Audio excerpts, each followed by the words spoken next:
G'day everyone, I'm the Gravetender, and welcome to the other side. In 2011, Mortal Kombat made its spectacular comeback with its 9th official entry in the series, bringing with it a new era of bone-breaking, blood-spilling, action-packed combat. Thanks in no small part to its cinematic story and large roster of characters. The game was a massive success, earning praise from both critics and fans. It did what needed to be done to breathe life back into this once dead property and gave Netherrealm the means to follow it up with 2 sequels and a new franchise featuring DC's massive cast of superheroes. But we're not here to talk about the Injustice franchise. Instead, with the release of the live-action film, I thought it was fitting that we looked at the latest entry in this blood-soaked franchise. Especially now that it's featured on Next Gen with all of its current DLC in one convenient package. So come with me and let's take a look at everyone's favorite source of parental horror. This is Mortal Kombat 11, the Ultimate Edition. Following Shinnok's defeat in Mortal Kombat X, Raiden, the God of Thunder, has taken a more destructive approach to protect Earthrealm. As a result, he has drawn the attention of Kronika, Shinnok's mother and the Keeper of Time. She's naturally upset that Raiden has disrupted the balance of the universe by wiping out most of its villains, including her own son. So in order to get the universe back on track, she's decided to pull a Thanos and simply wipe the slate clean. Kronika intends to use her magical hourglass to restart history and in the process erase Raiden from existence. But in order to do this, first she's going to need some help. So, using her powers, she causes a time storm, which brings forth fighters from across history to assist her in her endeavors. This allows the game developers to resurrect characters who were killed off in the past 2 games and bring them forward into the future timeline, essentially merging the plotlines of Mortal Kombat 9 with the present plotline of Mortal Kombat 11. It's a pretty complicated setup, and the story doesn't do a good job of explaining how any of this is actually possible. In fact, most of the key details are left up to the viewer's imagination, which can either be very frustrating or intriguing depending on how invested you get in this plotline. Granted, Netherrealm does use everything at their disposal to get you invested in this story. Ultimately though, this entire setup is simply an excuse to revitalize Netherrealm's cast of characters, especially since a vast majority of them were killed off in MK9. But it also enables past and future versions of these characters to see for themselves whether or not they've made the right choices in life. From Johnny Cage looking upon his younger self with pure disgust, to Liu Kang and Kung Lao learning that their deaths were an unintended consequence of Raiden's actions. When these characters are simply given the chance to talk, Netherrealm's writing excels. But these moments of dialogue are constantly overshadowed by the action sequences, which, while visually impressive, are hindered by some poor plot decisions. Due to how this story is set up, every chapter focuses on a select number of characters. From a gameplay perspective, this makes sense as it allows you to focus on mastering the controls of one character before moving on to the next. But as a result, it often feels like a character's story is being put on pause until you're given control over them again, which is unlikely to happen. Usually, once you play a character's chapter, they won't be playable for the rest of the story. Granted, there are some chapters where you can play as more than one character, but there aren't nearly enough instances like this in the game. Furthermore, since the story only allows you to play as the good characters, the villains never feel like legitimate threats. Instead, they just suffer one loss after another, resulting in half the roster being little more than punching bags for the heroes. The biggest victim of this is the final boss, Kronika.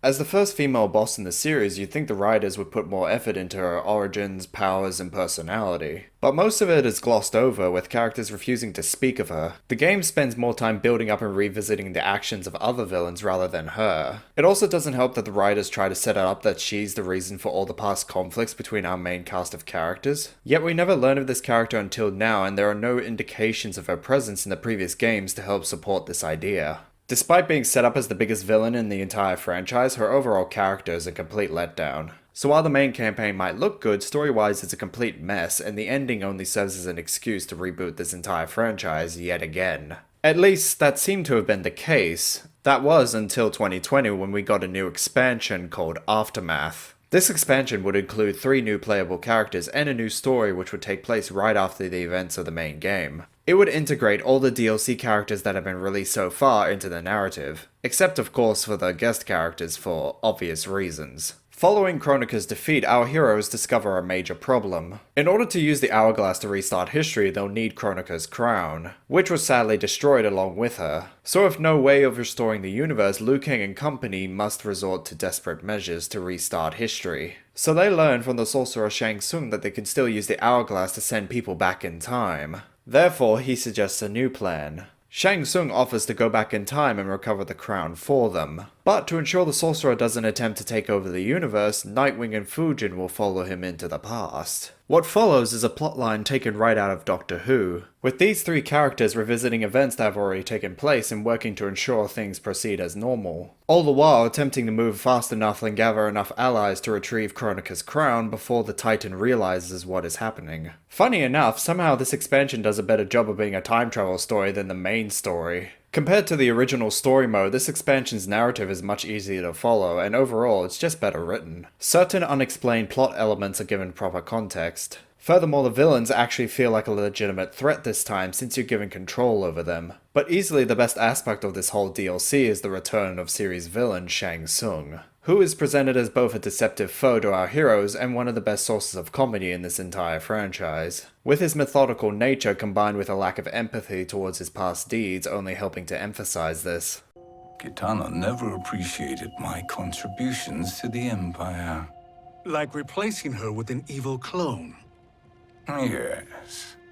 You can tell with every word that his voice actor Kari Hiroki Tagawa is invested in this role, which is unsurprising. He originally portrayed Shang Tsung in the first live-action Mortal Kombat movie, so having him reprise his role after all these years is certainly gratifying for both fans and for himself. In fact, much of this expansion is filled with moments that will no doubt resonate with Mortal Kombat fans. Although with that said, this expansion still falls victim to many of the main story's issues. Retcons and plot holes are in abundance, which when combined with a twist regarding a certain fan favorite character has resulted in many fans absolutely despising this storyline, and frankly, I don't blame them. Still, at least we're given a more concrete conclusion, with the ending emulating Injustice 2 by giving us multiple endings. So for both the main campaign and its expansion, the story looks good on paper, but due to its poor execution and a myriad of plot holes, it can leave a bad taste in your mouth. Thankfully, while the story is rather disappointing, the gameplay has never been better. Now, I'm not what you'd call an expert at fighting games, but I've sunk enough hours into this genre to understand that the basic idea is to completely demolish your opponent, and MK11 gives you plenty of options to do this. For starters, every character has their basic attacks, combos, defensive, and reversal techniques. When timed correctly, these moves can easily deal damage to your opponent or counter any attempts they might make to harm you. But depending on your character, the combos you implement can be simple or require more coordination in order to trigger. Usually though, the longer and more complex the combo, the more damage you'll end up doing. In short, just like every other entry in this series, the developers have retained much of the basic elements for combat while also including some new additions. Crushing blows, for instance, are quick cinematic animations like X-ray attacks that deal significantly more damage than normal moves. However, they can only be performed once per fight, and you must meet certain criteria in order to trigger them. Speaking of X-ray attacks, those have received quite a significant change. Now they're known as fatal blows, and they can only be used when your health is below 30%.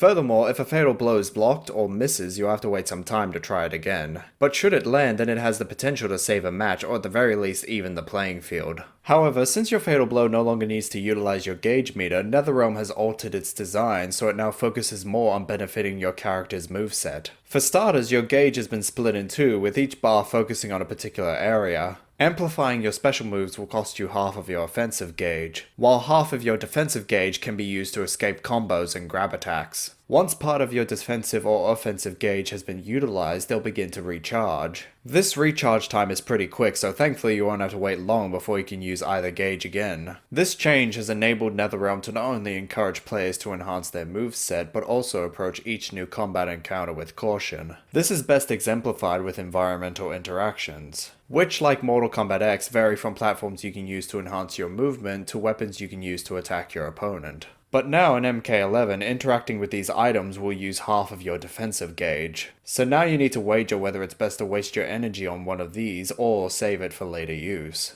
Combat as a whole is built around wagering which moves you can implement the fastest and predicting what your opponent might do in response to said moves, most of which relies on a mixture of intuition and knowledge of who you're fighting against. Both factors are made more difficult due to the game's large roster and the plethora of DLC characters which have been released since then. Ultimately though, if you're able to prevent your opponent from reacting in time to any of your attacks, then you can effectively take them down. However, the game developers have clearly taken steps to ensure one player isn't always in control of a fight. The fact is, if you're competent enough, then you can always turn a certified loss into a potential victory. However, what separates Mortal Kombat from other fighters out there is the variation system. It's a gameplay mechanic that has been implemented since MKX. To put it simply, rather than have one version of a character who has a single selection of moves, players can choose 3 different versions of a single character. Each variation alters a character's moveset in some way, although these changes tend to be focused on the special moves and their effects on a given character. The fact is, the variation system has given players more freedom to determine a fighter's playstyle.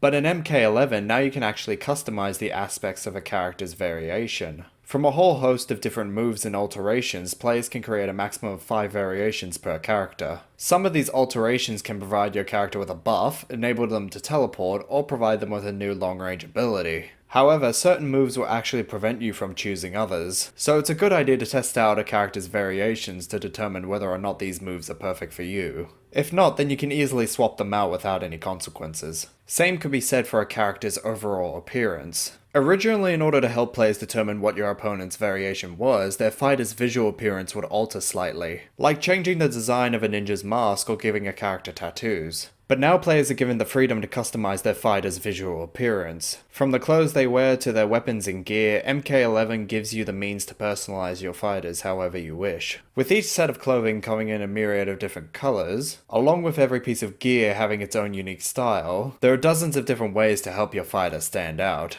The trade-off though is now you won't know what moves your opponent's variation has until they use them. This certainly adds an extra layer of tension to the combat. So while deciding what moves to implement for a variation can be tricky and at times feel like a puzzle, choosing what outfits and gear to give your fighter can be a lot of fun, and often it feels like I'm playing a dressing sim. Only with the knowledge that once I'm done finding the perfect outfit that my fighter is going to be covered in their enemy's blood. Which also makes me realize that doing laundry in the Mortal Kombat universe must be a living nightmare. Regardless, the variation system gives the player the freedom to choose what kind of fighters they want and how they want them to look. It's without a doubt one of the best customization mechanics in a fighting game and offers more creativity for the player to take advantage of.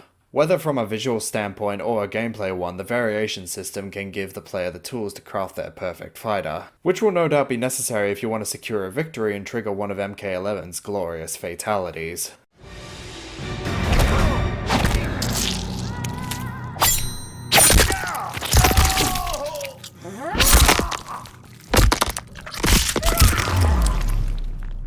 It's quite funny to think about now, but back when Mortal Kombat first came out, there was a massive uproar due to these graphic finishing moves. Now they've become a major staple of the series, becoming more realistic and visually detailed with every entry. So much so that people have begun predicting and theorizing what kind of fatalities Netherrealm might come up with next. It's hard to imagine Mortal Kombat without them, and with this latest entry the violence has reached new levels of absurdity.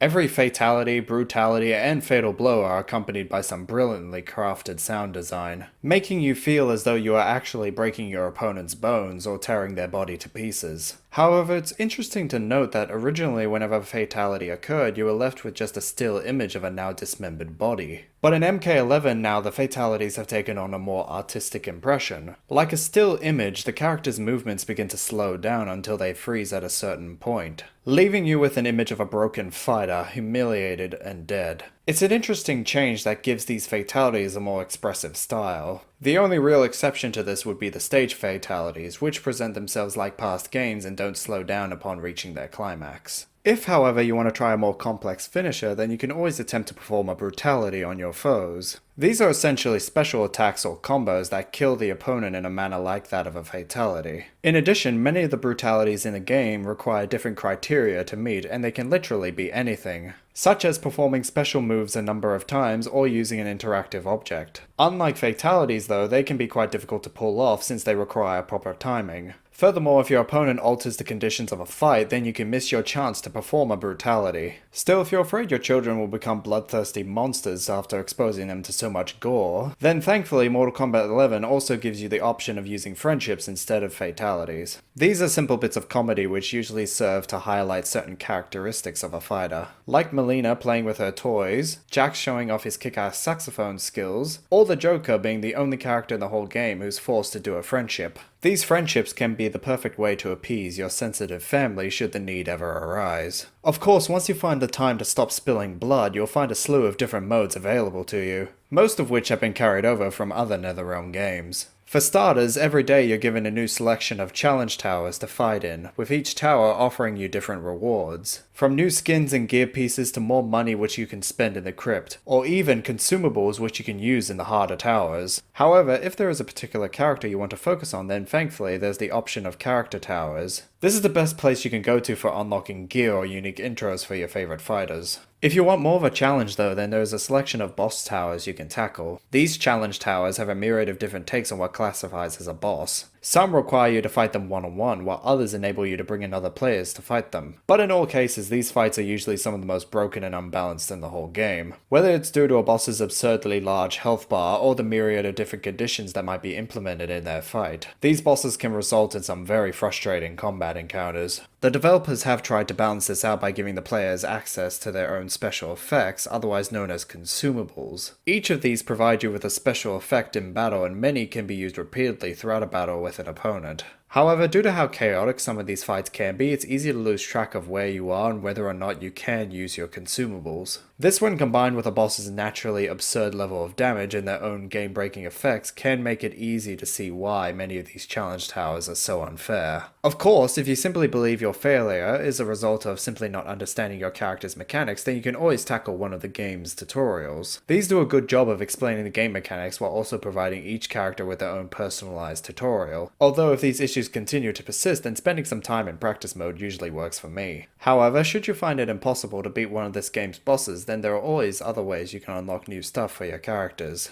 The most straightforward method would be the crypt, which makes its return as a third-person open-world puzzle game. Throughout the crypt, you'll find various items to unlock new areas so you can find more chests and unlock new stuff for your characters. Although you won't know what you've bought until you've bought it. But if you want a guaranteed skin or gear set for a character, then it's best to seek out one of the higher quality chests or make a large offering at the crypt's altar. Outside the single-player content, there's the extensive online scene, which features a number of different game modes. From the standard casual or ranked matches to the King of the Ring, all of which can be used to assert your dominance over others. But if you really want to test your skill and prove that you're the best player around, then it'd be best to tackle the ranked matches. There is also AI battles which pit two teams of custom fighters against one another. It's surprisingly one of the fastest ways to earn skins and gear in the game. Of course, it should be said that many of these game modes require an internet connection in order to access. So if you're unable to log in or maintain your connection, then you'll be limited to playing only the story mode and classic towers. But for the most part, if you've got a steady internet connection, then matchmaking is usually pretty fast. So you won't have to wait long in between fights before being able to crack some skulls open again. Still, whether it's online or offline, you'll often discover something new in every fight. Whether it's a new combo, an unexpected brutality, or even just some pre-fight dialogue between two characters. Which granted is made even more enjoyable due to the stellar voice cast. The game has a nice mixture of returning and new voice actors, with the vast majority of them putting their all into these roles.